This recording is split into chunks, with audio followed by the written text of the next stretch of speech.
very comfortable with my womanhood. Now I want to sound feminine. I enjoy interacting with people,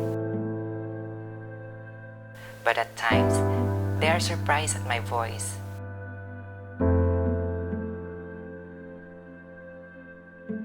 I tried altering my tone, but it did not work. I thought I can never have a feminine voice.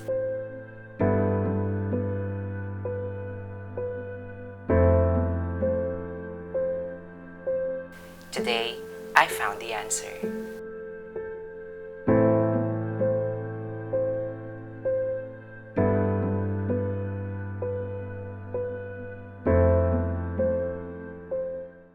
Mikey Sikat-Vituk is a licensed pharmacist and one of the country's first transgender flight attendant. Today, we join Mikey at Ishiki Memorial Voice Center, Manila for a very unique procedure.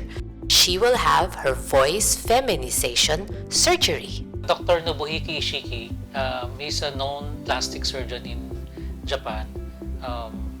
He was the one who pioneered the phonosurgery. So when you say phonosurgery, it's a surgery which involves the vocal cords or the alteration of our voice.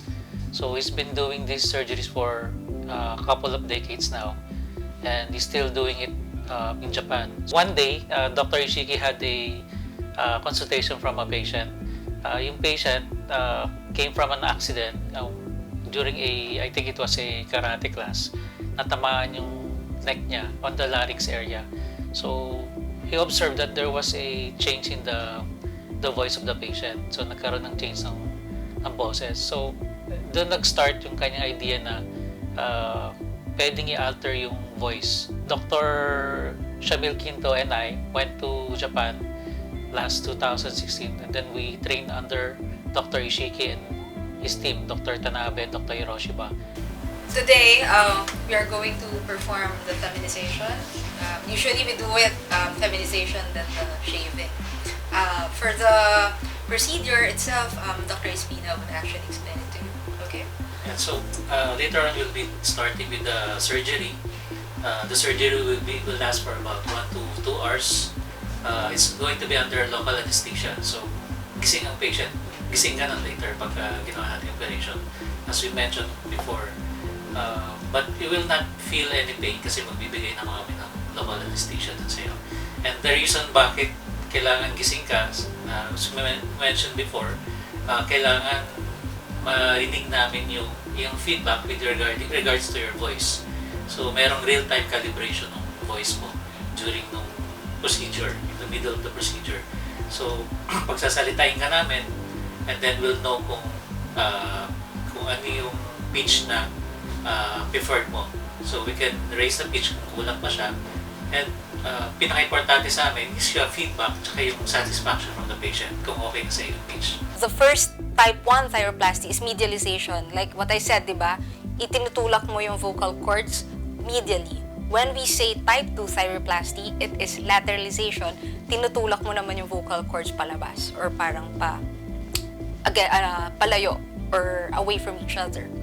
So, the most controversial thyroplasties are type 3 and type 4.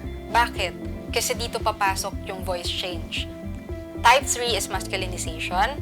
Type 4 is feminization. In Japan, before, they are using it for mutational voice. Ano ba ang mutational voice? Mutational voice ay yung mga sinasabi natin parang nagbinata. Hanggang dun lang yung boses ng mga lalaki na hindi tumaas. Ang laki-laki ng katawan, pero ang boses parang boses babae. When I was there, I was able to see cases of type 3 thyroplasties. However, nowadays, medyo ang sinasabi ng kahit sa society namin and the larynx, the other ENTs, larynx, also in our society, we should always give speech therapy a chance, usually within 3 to 6 months. If hindi talaga or refractory, the voice is refractory to the speech therapy or the voice therapy fails, that's the time that we would do masculinization. Maganda with type 3 thyroplasty, halatang halata or dramatic yung change of the voice. So we always do voice analysis for all the cases. We would measure the hertz or the frequency if it's within male range or within the female range. Ganun po yung ginagawa namin. When it comes to type 4 thyroplasty, this is feminization. So feminization is when you increase the voice or you increase the pitch. The pitch could be increased or decreased by three factors of the vocal cords, usually tension, mass, and the length. So type 4 thyroplasty, we don't invade the true vocal cords, as I've said earlier. Ang nangyayari lang is we increase the tension and we increase the length. So we don't remove any part of the laryngeal framework or the cartilages. We just put the thyroid cartilages, we put together the thyroid cartilage and the cricoid cartilage together. So ipagdidikit namin when using a bolster or parang may kalang. That's the point that when we use the titanium plates. So the titanium plates, which we also use in type 1, 2, and 4, lahat po ito are patented in Japan. So they are all under Dr. Ishiki or the hospital or the branch in Kyoto, which is Ishiki Memorial Voice Center.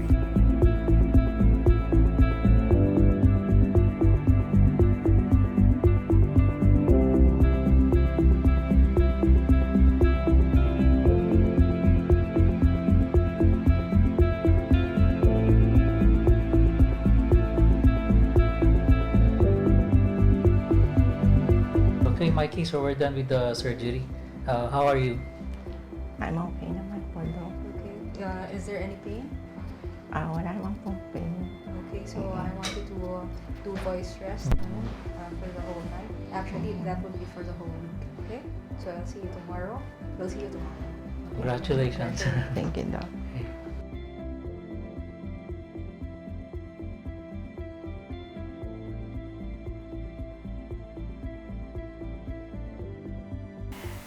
This is my 1 week post-op surgery and ngayon ko lang actually narinig yung boses ko and I'm so happy because objectively speaking, my pitch went from lower to higher. My doctors told me that my voice will improve with the help of voice therapy and sobrang excited na ako na magamit ko yung boses ko to its full potential. So, Mikey's voice before the surgery was 93 hertz. So, it's really within the male range.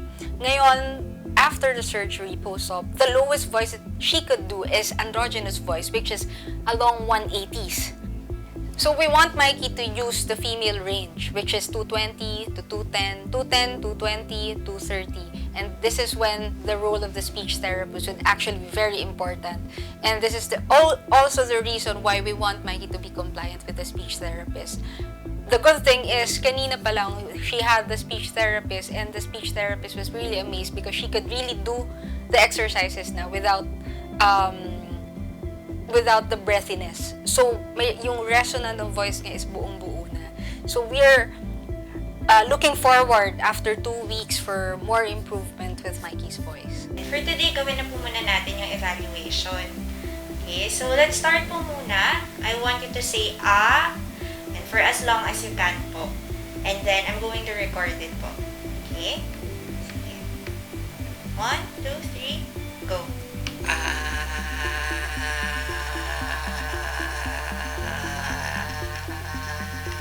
Go.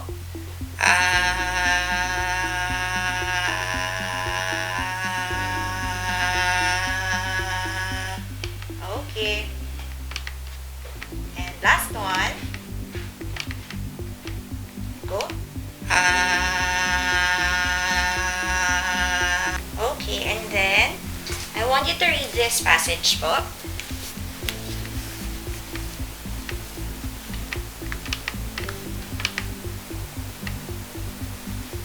And when you're ready.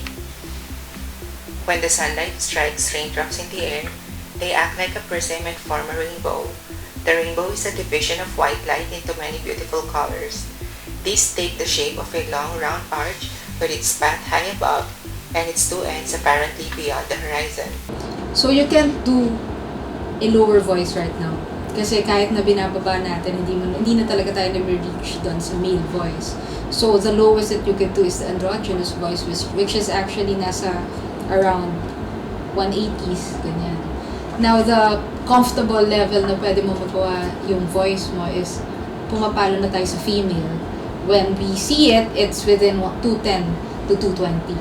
Now, our goal, kaya ka rin namin ipapag-speech therapist after this, is para yung normal speaking voice mo would be 210 to 220 and wouldn't have to think na kailangan mo itaas yung boses para natural na siya natas. Okay? This is my voice before the surgery.